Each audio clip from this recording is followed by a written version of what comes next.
ताई प्रार्थना करा सुरुवातीची. पवित्र पवित्र पवित्र प्रभु यीशु ख्रिस्ता, धन्यवाद देते पवित्र देवापा, प्रभु परमेश्वर देवापा, दिवसभर सांभाळस त्याबद्दल तुला धन्यवाद देते, स्तुती करते. या संध्याकाळच्या वेळेस जी काही संधी तू प्रार्थनेची दिलीस येशू त्याबद्दल प्रथम तुला धन्यवाद देते, तुला उंचवते, तुला गौरवते पवित्र देवापा.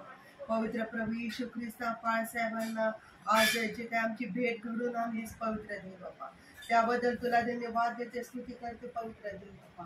पवित्र प्रभू यीशु ख्रिस्ता, त्यांना तुझ्या हातात देते पवित्र देवापा. लॉर्ड देवापा, प्रार्थना करते देवापा, ते जे काही वचनातून बोलत असताना प्रार्थना करत असताना येशू त्यांना तुझ्या उजव्या हाताचा तू स्पर्श कर देवापा. पवित्र देवापा, त्यांच्याद्वारे तू बोलला जा, तू उंचवला जा, गौरवला जा पवित्र देवापा. धन्यवाद देते पवित्र देवापा. लॉर्ड पवित्र देवापा, या ठिकाणी येशू पवित्र आत्म्या तुझं पवित्र देवापा, या समय देवापा आमच्यामध्ये तुझं सामर्थ्य आमच्यामध्ये पाठव येशू. तू या क्षणाला आमच्यामध्ये तू कार्य कर. धन्यवाद देते पवित्र देवापा. लॉर्ड पुन्हा एक वार देवापा, लॉर्ड जी संधी प्रार्थनेची दिली देवापा, जे बाळासाहेबांची भेट घडून आणली त्याबद्दल तुला धन्यवाद देते, स्तुती करते पवित्र देवापा. येशूच्या नावामध्ये ही लहानशी प्रार्थना मागून म्हणून जाईल. आमेन.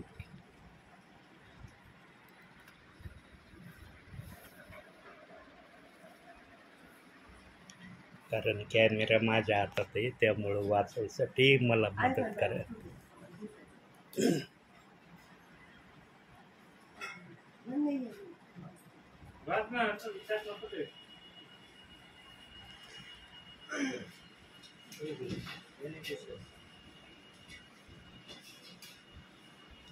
प्रियांनो, या अंतिम समयामध्ये देवबाप अतिशय महत्त्वाचं कार्य सेवकांच्या हातून करून घेत आहे. परंतु महत्त्वाचं कार्य त्या सेवकांच्या हातून होत आहे जे आत्म्याच्या प्रेरणेने प्रभूची सेवा करण्याची इच्छा ठेवतात. प्रियांनो, आत्म्याचं काम कधीच फेल होणार नाही. आत्म्याच्या कामाला कधीच अपयश येणार नाही. हा आत्म्याचं काम प्रगट व्हायला वेळ थोडा लागेल, परंतु आत्म्याचं काम वाया जाणार नाही. त्याला म्हणताच येणार नाही त्या कामाला, त्या सेवेला, की आत्म्याची सेवा वाया जाणारी सेवा आहे. आत्म्याची सेवा ही फळ देणारी सेवा आहे. आणि ज्यांना ही फळ देण्याची सेवा करण्याची संधी प्रभूकडून मिळते ते प्रियजन किती आशीर्वादित आहेत. बोलणारा आशीर्वादित आहे, ऐकणारा आशीर्वादित आहे. बोलणाऱ्यापेक्षा ऐकणारा जास्त आशीर्वादित आहे. का जास्त आशीर्वादित ऐकणार आहे? कारण ऐकणार आहे तर बोलणार आहे. ऐकणारच नाही कुणी तर काय बोलणारा बोलल, कुणाला बोलल, आणि कुणाला बोललं तर ते कळल का?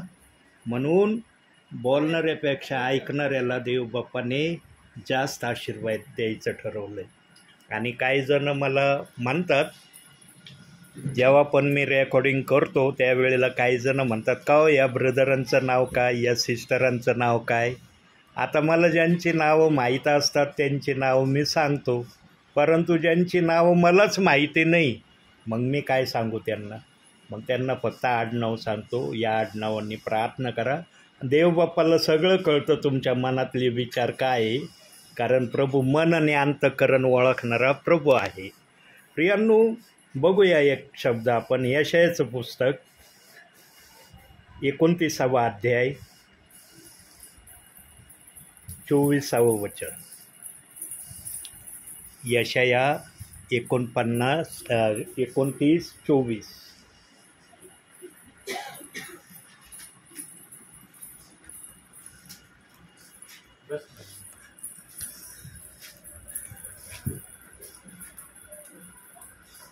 एकोणतीस 49 काढा तुम्ही.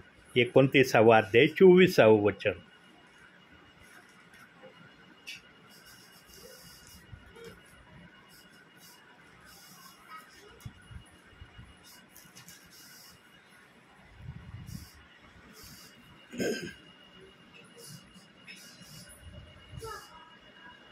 तीसावं वचन नाही.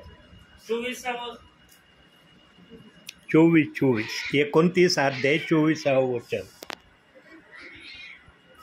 भ्रांत बुद्धिजन सुज्ञान पावतील व कुरकुर करणारे शिक्षण घेतील. बघा आता भ्रांत बुद्धी म्हणलं म्हणजे काय? भ्रांत बुद्धी या शब्दाचा रिअल अर्थ काय आहे? ज्यांच्या मनामध्ये डाऊट आहे, ज्यांच्या मनामध्ये शंका आहे, ज्यांच्या मनामध्ये आणखी काही XYZ आहे, ते भ्रांत म्हणजे या गोष्टींनी ते भ्रांतीत आहेत, किंवा या गोष्टीने ते चिंतित आहेत, किंवा या गोष्टीने ते पेचत आहेत. जो पण अर्थ मराठीमध्ये घेऊ तो शब्द त्याला लागू होतो. आणि पुढं सांगितलंय कुरकुर करणारे. दुसरं वाक्य त्या अध्याय वचनात सांगितलं कुरकुर करणारे. आणि तिसरं वाक्य काय सांगितलं? कुरकुर करणारे. शेवटचं खालचं काय तिसरं सांगितलं? शिक्षण घेतील. बघा, देव बाप्पाने डोक्यात शंका आणणारे, त्या शंकेला कुरकुरीत बदलणारे आणि त्या कुरकुरी करणारेच लोक शिक्षण घ्यायला तयार होतील. बघा देवाचं वचन काय बोलतंय. देव बाप्पाला कुरकुर करणारे प्रियजन सर्वात जास्त आवडतात. देव बाप्पाने आपल्या सुवार्तेची सुरुवातच केली होती की मी धार्मिकात तारवायास आलो नाही, तर मी पापी जनांना तारवायला आलोय. जे वाईट आहेत त्यांना मी चांगलं करण्यासाठी या जगामध्ये आलो. प्रभू म्हणलं का जे चांगले त्यांना आणखी चांगलं करण्यासाठी मी आलोय जगामध्ये. प्रियांनो, जीव पण शब्द देव बाप्पाच्या विरोधात बोलणारे जे कुणी असतील ना, देवबाप त्यांच्यावर सर्वात जास्त प्रीती करतो. कारण हेच ते प्रियजन आहेत ज्यांची नावं देवबाप्पाने जीवनाच्या पुस्तकात लिहिलेली आहे. आणि तुम्ही जर म्हणाल की साक्षीदार काय आहे, हे जर वाक्य तुम्ही बोलता ब्रदर, तर याला साक्षीदार कोण आहे? तर याला साक्षीदार शाऊल आहे, जे प्रेषितांची कृत्ये 9व्या अध्यायाच्या 4 ते 5 वचनामध्ये आम्हाला शाऊलाविषयी दिसतं की तो ख्रिस्ती लोकांचा महाभयंकर छळ करणारा होता. परंतु दिमिश्काच्या वाटेवर जेव्हा तो आला त्यावेळेला प्रभूने त्याचं परिवर्तन करायचं पूर्ण ठरवलं. प्रियांनो, देवबाप ज्या पण व्यक्तीविषयी जो पण निर्णय घेतो आणि जो पण समय ज्या पण व्यक्तीसाठी प्रभूने ठरवलेला असतो, त्या समयामध्ये ती व्यक्ती बदललीच जाते. मग किती त्या व्यक्तीमध्ये वाईट गुण असू द्या, किती त्या वाईट गुणांनी चालणारी ती व्यक्ती असू द्या, किंवा आणखी काय त्या व्यक्तीमध्ये असू द्या, पण देव बाप्पाने निर्णय घेतला ना की या व्यक्तीचं कायापलट करायचं, त्या व्यक्तीचा कायापलट झाल्याशिवाय राहत नाही. आणि देवबाप ज्याला पण बदलायचं ठरवितो ना, अर्ध बदलीत नाही आमचा प्रभू, पूर्ण बदलून टाकतो. तो व्यक्ती पुन्हा कधी म्हणलाच नाही पाहिजे की मी असा होतो मी ते माझ्यामध्ये परत आलंय किंवा मी परत त्याच्यामध्ये गेलो. इतका वाईट शाऊल होता, पण जेव्हा त्याचं परिवर्तन दिमिश्काच्या वाटेवर होतं त्यानंतर त्याने प्रभूच्या विरोधात कधी काही बोललं नाही. गलती करायच्या लोकांना विश्वास बसणं म्हणे आम्ही सर्वांचं मान्य करू, पण शाऊलाविषयी आम्ही कधीच मान्य नाही करणार की तो ख्रिस्ती लोकांचा छळ करीत नाही.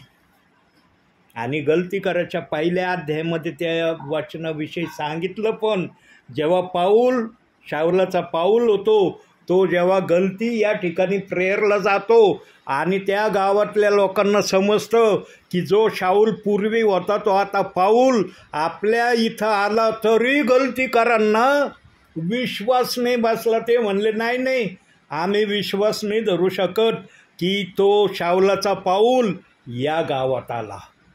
आणि जेव्हा शाऊल स्वतः त्यांना प्रगट झाला पावलाच्या स्वरूपाने, आणि जेव्हा त्याने वचनातून बोलायला लागला, तेव्हा गलतीकारांच्या मनातली शंका शाऊलाविषयीची निघून गेली की आता खरोखर याचं परिवर्तन झालंय.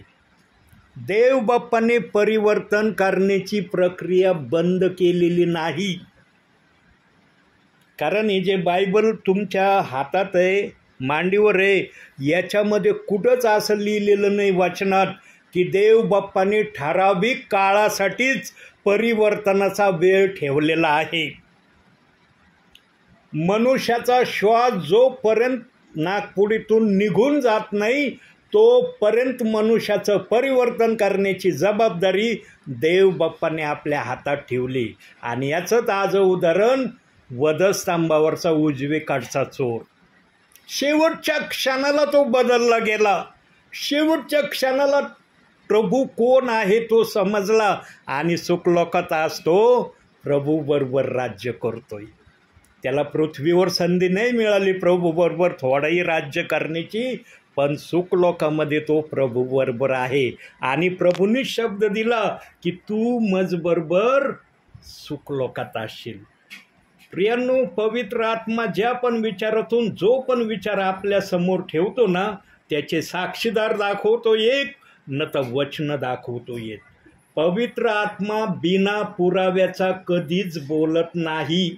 म्हणून आत्म्याने आलेल्या सेवकाजवळ आत्म्याचा निरोप असतो. आता जे 2 गोष्टी तुम्ही ऐकल्या, तुम्हाला म्हणता येईल का ब्रदर तुम्ही या 2 गोष्टी सांगितल्या ह्या खऱ्या नाही बुवा.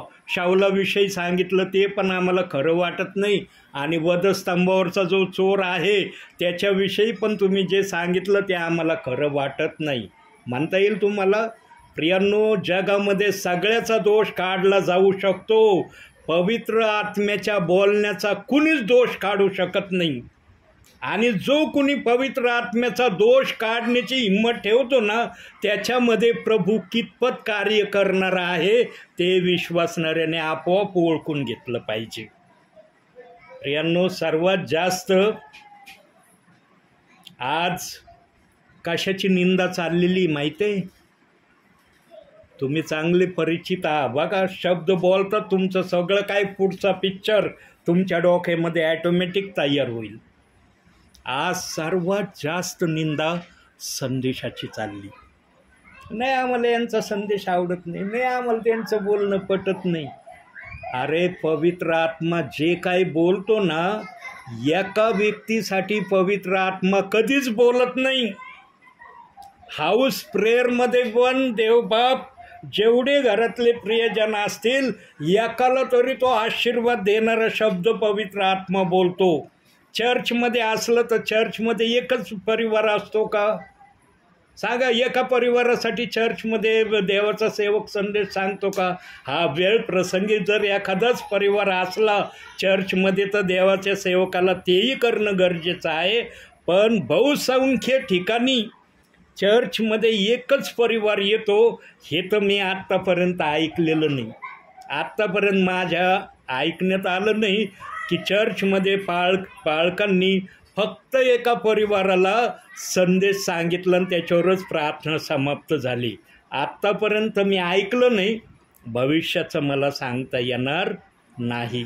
चर्चमध्ये जेवढे प्रियजन असतात, पवित्र आत्मा प्रत्येकाचं मन ओळखून चर्चमध्ये कोणाला आशीर्वादित जास्त करायचं त्याच्या अनुषंगाने पवित्र आत्मा कधी कधी बोलतो. पण आज कसं झालं, त्या गोष्टीला टार्गेटचा विषय करण्यात आलाय. पवित्र आत्मा कधी कधी एखाद्या व्यक्तीला सुधारण्यासाठी किंवा एखाद्या व्यक्तीला अधिक चांगलं करण्यासाठी बोलतो.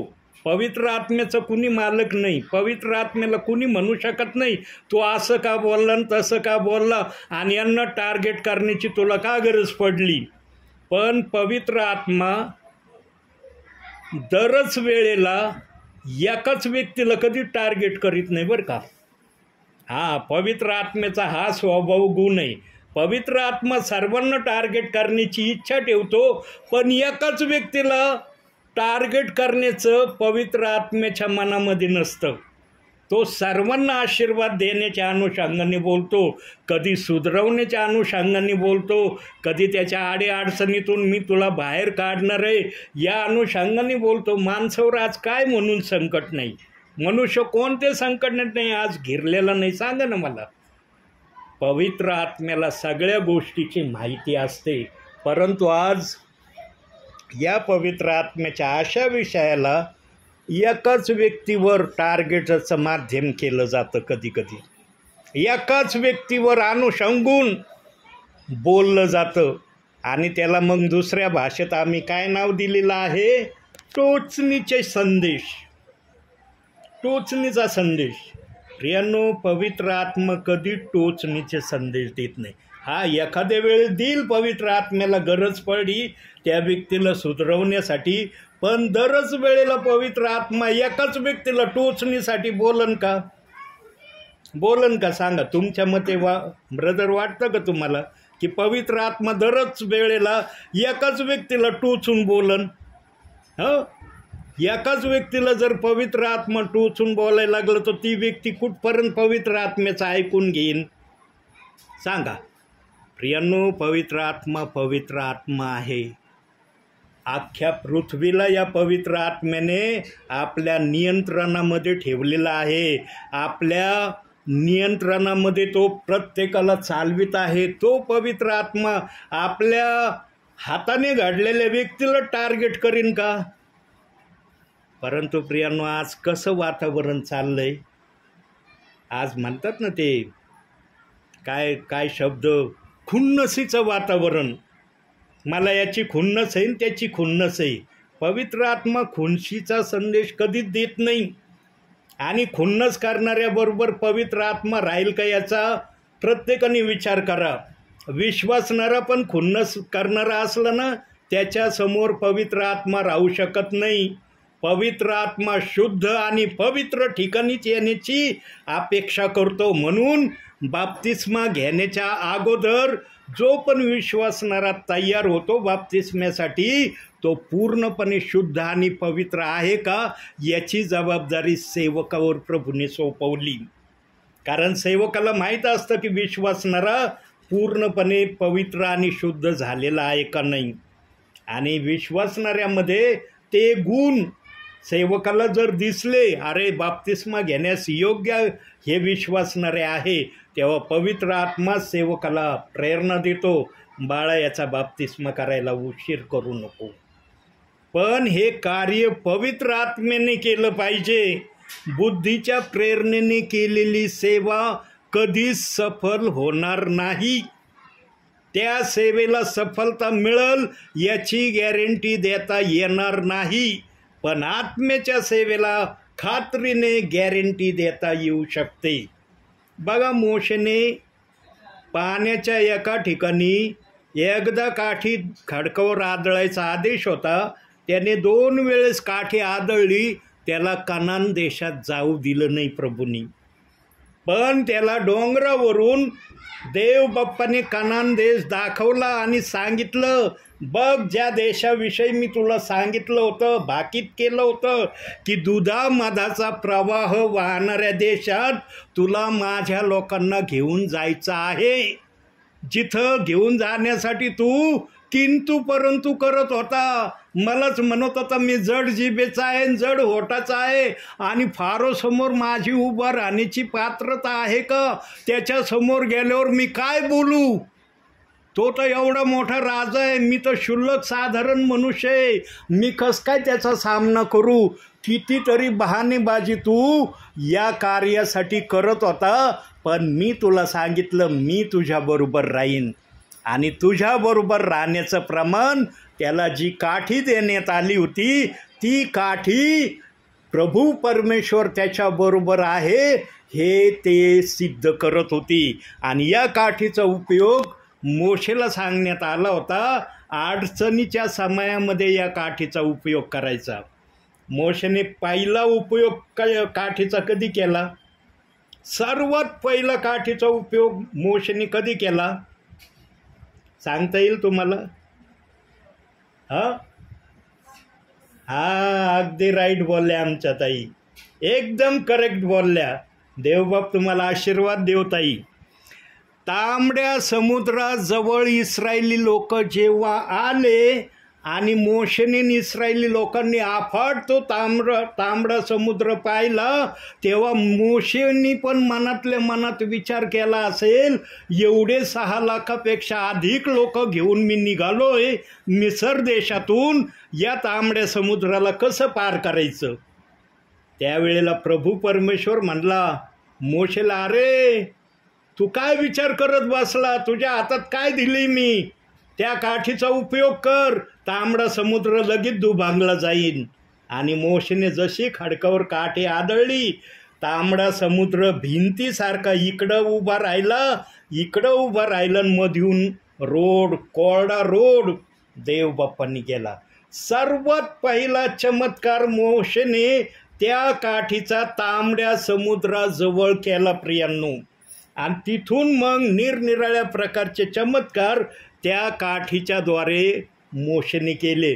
पण काठीचा दुरुपयोग त्याने फक्त पाण्याच्या ठिकाणी केला. एकाच ठिकाणी मोशेने काठीचा दुरुपयोग केला, म्हणून मोशेला कनान देशात जाता आलं नाही. प्रियांनो, आमच्या येशू ख्रिस्तांनी जर जुन्या कराराचे नियम आत्ताच्या समयामध्ये ठेवले असते तर किती जणांना स्वर्गात जाता आलं असतं. किती जण म्हणले असते की मी स्वर्गात जाणार आहे. अहो, अगदी बोटावर मोजण्यासारखे परिवार किंवा विश्वासणारे म्हणू शकले असते की आम्ही स्वर्गात जाणार म्हणजे जाणारच.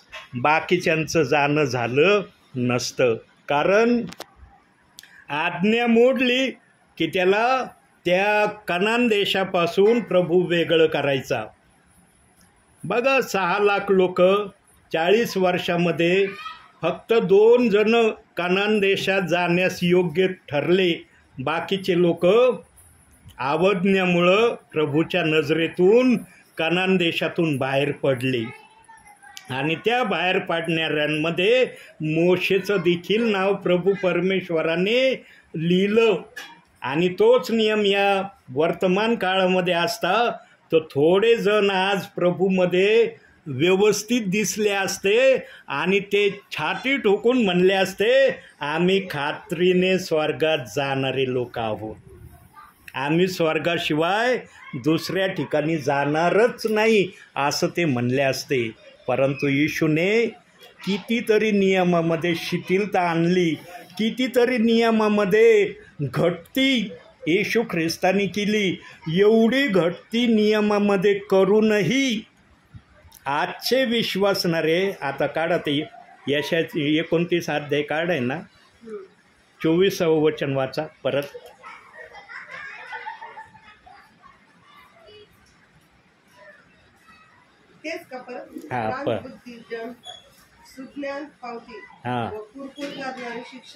बस, कुरकुर करणारे. बघा, इस्रायली लोक कुरकुर करणारे होते. आजच्या समयामध्ये पण काही विश्वासणारे कुरकुर करणारे आहेत. आता हे कुरकुर करणारे कशाविषयीचे आहेत, कोणत्या गोष्टीविषयीचे कुरकुर करणारे आजच्या समयामध्ये पण प्रभूला दिसत आहे. वचनातून बघू आपण. प्रेषितांची कृत्य काढा आता, नवीन करारात प्रेषितांची कृत्य. तिकडं नाही इकडं. हां, हे कोणतं आलं,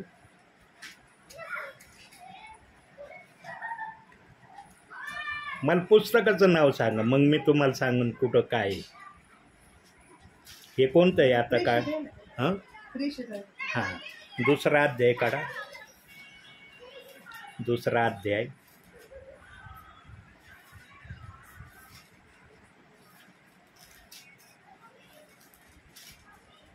अडोतीसावं वचन वाचा.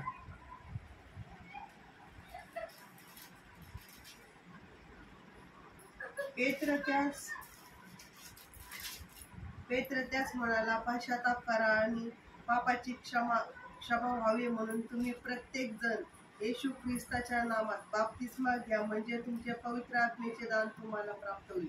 आज या वचनाविषयी काही देवाचे सेवक, काही विश्वासणारे, काही डायरेक्ट कुरकुर करतात, काही मनातल्या मनात या वचनाविषयी कुरकुर करतात.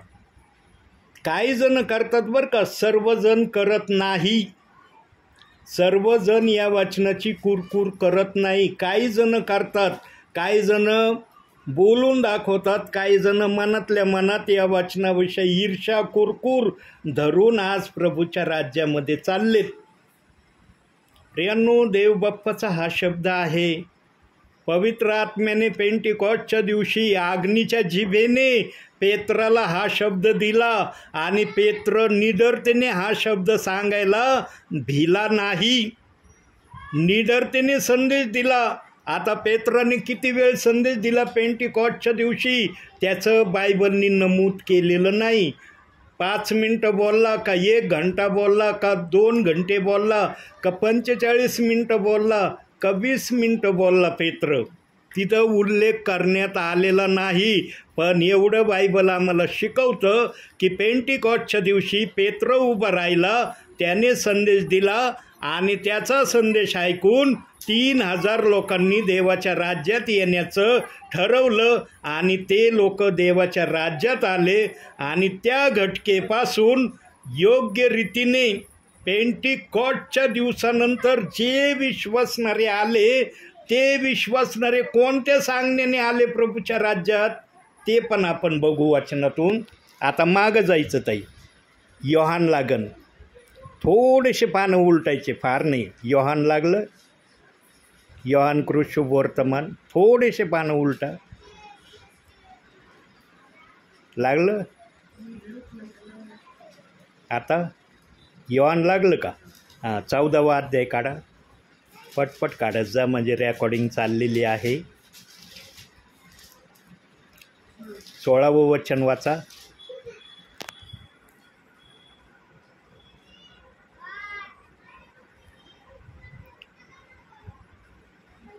मी पित्याला विनंती करीन, मग तो तुम्हास दुसरा कायवारी म्हणजे सत्याचा आत्मा देईल.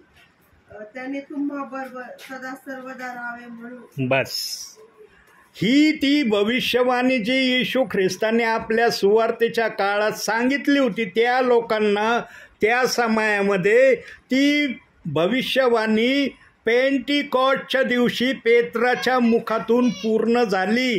आणि त्या भविष्यवाणीचे साक्षीदार 3000 प्रियजन त्या समयामध्ये होते. आणि तेव्हापासून जी या वचनामध्ये लोकांची येण्याची संख्या सुरू झाली, ती आजच्या समयापर्यंत देवाच्या राज्यामध्ये येशू ख्रिस्ताने केलेल्या भविष्यवाणीच्या द्वारे प्रियजन आज प्रभूमध्ये येत आहेत. परंतु त्याला फक्त एका गोष्टीचा थोडासा अपवाद मनुष्याने आपल्या बुद्धीने मनात घेतला आहे आणि तो अपवाद त्यांचा वचनाचाच आहे. तो काय अपवाद त्यांच्या मनाचा नाही आहे. बायबलमध्ये एक बाप्तिस्मा घेण्यास सांगितलं आहे, पण बायबलनी 2 बाप्तिस्म्याचे वचनं ठेवले. त्यामुळं विश्वासणाऱ्याला समजा मी या बाप्तिस्म्यात राहू का या बाप्तिस्म्यात राहू. या बाप्तिस्म्यात राहिलं तर आज्ञा मोडली जाईल, या बाप्तिस्म्यात राहिलं तर मी आज्ञेमध्ये प्रभूच्या आहे असं विश्वासणारा धरून चाललाय. म्हणून आजच्या समयात प्रेषित 2:38 वचनाची जे सेवक सुवार्ता सांगतात त्यांना एवढं यश हाती का लागत नाही? कारण विश्वासणाऱ्याच्या डोक्यामधून एक बाप्तिस्मा घेण्याविषयीचं जात नाही, दुसऱ्या बाप्तिस्म्याविषयी ते विचारच करत नाही. आणि ही कुरकुर आजच्या समयात चाललेली आहे. इस्रायली लोकांच्या काळामध्ये, जुन्या करारामध्ये इस्रायली लोक कनान देशापर्यंत आम्ही कसे जाऊ, जाताना आम्हाला काय काय अडचणी येतील, कोणकोणत्या गोष्टीचा आम्हाला सामना करावा लागेल. आणि जिथं संकट दिसायचं तिथं इस्रायली लोक मोशेभोवती कुरकुर करायचे. पण आजच्या समयामध्ये प्रेषित 2:38 वचन जो सेवक सांगायला जातो त्या सेवकाबरोबर कुरकुर केली जाते. त्या सेवकाला म्हटलं जातं, हा ब्रदर ही सेवा योग्य नाही, तुमचा फेत वेगळा आहे, तुमचं सगळं वेगळं आहे. देव बाप्पांनी फेतही वेगळा केला नाही, सेवा वेगळी केली नाही, सगळं एकच आहे प्रियांनो. बघा एकच आहे. याचा प्रमाण दाखवतो. कितवा अध्याय कार्ड आहे? 14वा कार्ड आहे ना. 10वा अध्याय काढा आता. याच पुस्तकाचा 10वा अध्याय 16वं वचन वाचा.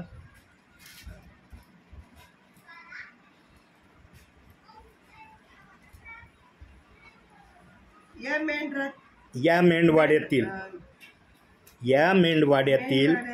हा 90 अशी माझी दुसरी मेंढरी आहे. हा तीही मला आणली पाहिजे. ती माझी वाणी ऐकली. मग एक कळप एक मेंढपाळ असे होईल. बघा आता, या मेंढवाड्यातली 90 अशी माझी दुसरी मेंढर आहेत. आता ही दुसरी मेंढर कोणते आहेत? प्रभू स्वतः बोलत आहे की दुसरी मेंढर म्हणजे कोणती मेंढर आहेत. आता प्रियांनो, वचन वाचणे आणि वचन समजणे या 2 गोष्टी आहेत. आज बहुसंख्य सेवकांना, बहुसंख्य विश्वासणाऱ्यांना देव बाप्पाची काही वचनं समजतच नाहीत. देव बाप्पाने एकदम सरळ दिलेले आहेत, पण आम्ही सरळ रस्ता सोडून दिला ना, मग वाकडा रस्ता कधीच आम्हाला योग्य रस्त्यावर येऊ देणार नाही. पेत्र जोपर्यंत सरळ प्रभूकडे पाहत होता तोपर्यंत तो पाण्यावर चालत होता, पण जेव्हा त्यानं डावी उजवीकडे पाहायला सुरुवात केली, लगेच डुबायला तो सुरुवात झाला. ही सेम कंडिशन आजच्या विश्वासणाऱ्याची आहे. देव बाप्पांनी सांगितलं की दुसरी मेंढरं, आता ही दुसरी मेंढरं ज्यांना समजेल ना त्याला प्रभू कळणार आहे, त्याला वचन समजणार आहे, आणि तो प्रभूच्या सांगण्याप्रमाणे चालल्याशिवाय राहणार नाही. ज्यांना समजलं हे, त्यांनी लगेच प्रभूच्या शब्दाप्रमाणे केलंय, आणि ते आज त्यांना जे प्रभूंनी दिलंय ते सांगायला विश्वासणाऱ्याकडे जात आहे. पण प्रभूने ज्यांना हे सांगण्याची जबाबदारी दिली तेच येत आहेत. ज्यांना ही जबाबदारी देण्यात आली नाही ते हे सांगायला जात नाही. मला ही जबाबदारी दिली म्हणून मी घरोघरी गावोगावी जाऊन या वचनाची घोषणा करतो ना ताई. तुमच्या इकडं पण येतो ना तुमच्या पुलतांब्याला. प्रियांनो, मनुष्य जे करतो ना तेच बोलतो. सगळे खोटं बोलतील जगामध्ये, मी मान्य करतो, सगळे खोटं बोलतील. सेवक पण एखाद्या वेळेस खोटं बोलल्याशिवाय राहणार नाही, पण पवित्र आत्मा कधीच खोटं बोलणार नाही. आणि पवित्र आत्मा सेवकाला खोटं बोलण्याची प्रेरणा पण देणार नाही. आणि एखाद्या सेवकाने जर हा प्रयास करण्याचा प्रयत्न केला, पवित्र आत्म्याच्या सानिध्यात खोटं बोलण्याचा प्रयास केला, त्याला पवित्र आत्मा सेवा करू देणार नाही. त्याच्या मुखातून जर पवित्र आत्मा बोलला नाही तर तो काय संदेश देणार आहे? त्याला काय संदेश देता येईल? किंवा तो कोणत्या संदेशाला विश्वासणाऱ्याला सांगण्याची हिम्मत ठेवील? पवित्र आत्मा आहे तर सर्व आहे, पवित्र आत्मा नाही तर कुणीच काही करू शकत नाही प्रियांनो. म्हणून ज्या ठिकाणी पवित्र आत्म्याची उपस्थिती असते त्या ठिकाणी पवित्र आत्मा आपल्या लोकांना सांगितल्याशिवाय राहत नाही. अजून 2 मिनटं बोलतो आणि मग थांबतो. प्रियांनो, आज तुम्हाला देवबाप हेच वचन, या वचनाला मार्किंग करून ठेवा. 10वा अध्याय 16वं वचन. आणि देवबाप्पाकडं तुम्ही जर देवबाप्पाचे लेकरं आहात, कन्या आहात, मुले आहात, तर देवबाप्पाला तुम्ही विचारा, देवबाप्पा या मेंढवाड्यातली 90 अशी दुसरी मेंढरेही मला आणली पाहिजे म्हणजे काय? या वचनाचा अर्थ काय मला समजावून सांग. मला या वचनाचा अर्थ कळलेला नाही. अनेकांना या वचनाचा अर्थ कळला नाही. म्हणून या वचनाला न कळल्यामुळं प्रेषितांची कृत्ये 2 अध्याय 38व्या वचनाची कुरकुर किंवा वादविवाद किंवा या वचनाच्या विरोधात काही बोलणं आजच्या समयापर्यंत चालू आहे. देवबाप्पाने निरनिराळ्या ठिकाणी पुरावे ठेवलेत की हे प्रेषित 2:38 वचन आत्म्याचं वचन आहे. हे खोट्या संदेष्ट्याचं वचन नाही. हे वचन सांगणारं नरकात जाणारं पण नाही, आणि हे वचन सैतानाचं देखील नाही. काही देवाचे सेवक तर सैतानाचं वचन म्हणायला पण मागं पुढं बघत नाही. अहो, ते सैतानाचं वचन आहे, नरकात जाणार आहे, खोटा संदेश आहे. आम्ही कशाबद्दल ऐकायचं ते? प्रियांनो, काय काय शब्द मी सेवेत ऐकलेत, कुणाकुणाचे ऐकलेत, माझ्या जीवाला माहीत आहे. प्रियांनो, इतकं पण आम्ही स्वतःला इतक्या खालच्या पातळीला नेऊ नये की त्या खालच्या पातळीतून आम्हाला वर यायला खूप अडचण होईल. म्हणून वचनात सांगितलंय मत्ते 12:36 तू जो जो व्यर्थ शब्द बोलशील त्याचा तुला न्यायाच्या दिवशी हिशोब मागितला जाईल. इतकं खालच्या पातळीला स्वतःला पोचवू नका प्रियांनो की देवासमोर तुम्हाला बोलण्यासाठी कुठलाच शब्द राहणार नाही. आणि प्रेषित 2:38 वचनाविषयी तर काही जण इतके ईर्ष्यावान आहेत, जसं वचनात सांगितलं ना आमचा प्रभू ईर्ष्यावान देव आहे, तसं काही प्रियजन या वचनाविषयी इतकी ईर्ष्या मनामध्ये धरतात, नको ते शब्द मुखातून काढतात आणि म्हणतात काय फरक नाही पडत असा शब्द वापरला तरी, कारण हे वचन आपल्यासाठी नाही. मग कुणासाठी हे वचन? हे आपल्यासाठी वचन नाही, मग देवाने कुणासाठी हे वचन ठेवलंय बायबलमध्ये? प्रियांनो, समजून घेतलं पाहिजे की हे वचन कुणासाठी देवाच्या आत्म्याने ठेवलंय, का ठेवलं. तुम्हाला ते समजत नाही म्हणून त्या न समजणाऱ्या गोष्टीला तुम्ही काही शब्दाच्या अर्थाने बोलू नका ना. नाही समजत ना, देवाकडे प्रार्थना करा, देव बाप्पा हे वचन मला कळत नाही, मला हे समजावून सांग. मी जर तुझं लेकरू आहे, मला स्वर्गात येण्याची इच्छा मी जर धरलेली आहे, तर मला या वचनाविषयी डाऊटफुल ठेवू नको. या वचनाचा इथंच मला अर्थ समजावून सांग. स्वर्गात गेल्यावर तर मला ॲटोमॅटिक या वचनाचा अर्थ तू सांगणारच आहे, पण माझी इच्छा आहे की मला इथंच या वचनाचा अर्थ तू सांगावा. जे कुणी प्रामाणिकपणे प्रभूला विचारेल ना, प्रभू त्याला या समयामध्ये उत्तर दिल्याशिवाय राहणार नाही. कारण तो म्हणालेलाच आहे की मी तुझी प्रार्थना ओलांडून पुढं जाणार नाही. पण आमची प्रार्थना विश्वासाची असली पाहिजे. नाही ते पगारी पास्टर येतात, त्यांनी आम्हाला सांगितलं म्हणून आम्ही करतो प्रभू ही प्रार्थना, ना तर आम्हाला काय गरज नव्हती ही प्रार्थना करायची. पगारे पास्टर घेणार आहे का तुम्हाला स्वर्गामध्ये? पगारे पास्टर जर म्हणला यांना स्वर्गात घ्या तर प्रभू घेणार आहे का? मी आहे का तिथं कुणी? मला पण प्रभूंनी घेतलं तर मी स्वर्गात जाणारा व्यक्ती आहे. पण प्रभूच्या आत्म्याच्या प्रेरणेने मी जे काय बोलतो ते तुम्ही मनावर ठसवून घ्या प्रियांनो. पवित्र आत्मा कुणाला घाबरत नाही, पवित्र आत्मा बोलायला लाजत नाही प्रियांनो. मी जेव्हा पवित्र आत्म्यातून बोलायला स्टार्ट करतो ना, मी घाबरत नाही बोलायला. माझा देव घाबरत नाही तर मी कशाला घाबरू? आणि प्रभूंनी सांगितलं जर तू माणसासमोर घाबरला तर मी तुला घाबरवीन. देवाने सेवकाला इशारा देऊन ठेवलाय, माझा आत्मा जर बोल म्हणलं तू बोलला नाही ना त्यांच्यासमोर तर मी तुला घाबरवीन. मग आणि देवबाप्पांनी जर सेवकाला सेवेमध्ये घाबरवायला सुरुवात केली तर त्याच्याकडून पवित्र आत्म्याची सेवा होईल का? करता येईल का त्याला पवित्र आत्मेतून सेवा? म्हणून सेवक निडर असला पाहिजे, न भिणारा असला पाहिजे, खोटं बोलणं टाळणारा पण खरं सांगण्यासाठी न घाबरणारा सेवक आजच्या समयामध्ये प्रभूला हवा आहे. आणि असे सेवक प्रभूला फार थोडे दिसत आहेत.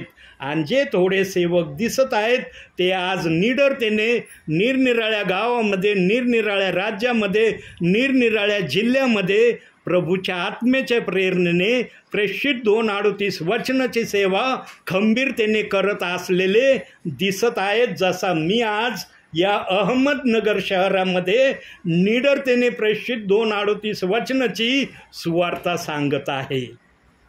प्रियांनो, मी वेळ घालवायला टाईमपासला कधीच येत नाही. या गोष्टीसाठी माझ्याजवळ अजिबात वेळ नाही.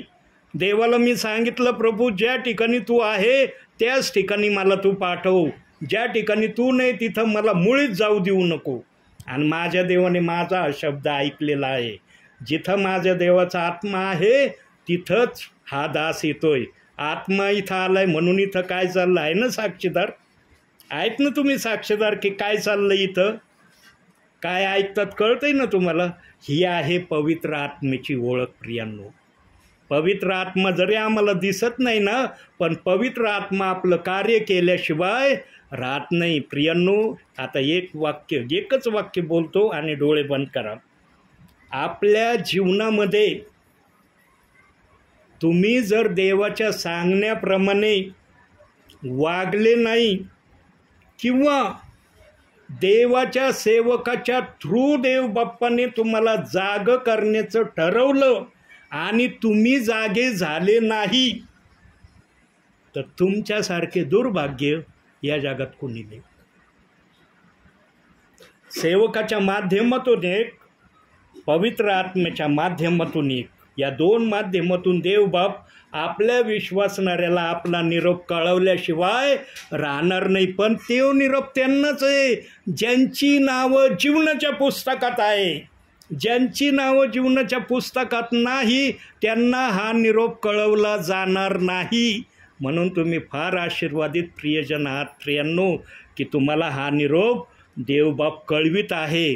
फक्त या निरोपाचा गंभीरतेने विचार करा आणि या निरोपाप्रमाणे करण्यासाठी बायबल तुमचं सहाय्यक तुम्ही माध्यम करा. जर बायबल सहाय्यक माध्यम केलं प्रियांनो, तर तुम्ही यशस्वी झाल्याशिवाय राहणार नाही. म्हणून आजच्या छोट्याशा संदेशातून देवबाप तुम्हाला आणि मला भरपूर आणि भरपूर आशीर्वाद देऊ. आमेन.